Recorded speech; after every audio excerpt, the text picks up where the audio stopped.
Hi అండి. పొద్దున 8 గంటలకు వచ్చామండి. ముందేసి చేలో కలుపు ఉందని తీస్తున్నాను. ఒకటైందండి టైం.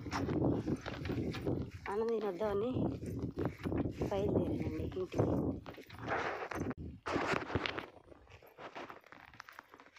అన్నం తిని వెంటనే వస్తానండి. అన్నం పెట్టుకొని రాలేదులే, ఇంటికి వెళ్ళే పని ఉంది. మా పెద్దమ్మాయి ఉంది ఇంటి దగ్గర. వాళ్ళు అన్నం తిన్నారో లేదో చూసి నేను అన్నం తిని మళ్ళీ వెంటనే వస్తానండి. 2 రోజులు పట్టిద్దండి. ఆ కలుపు పలసగా ఉంది, ఏరాలి.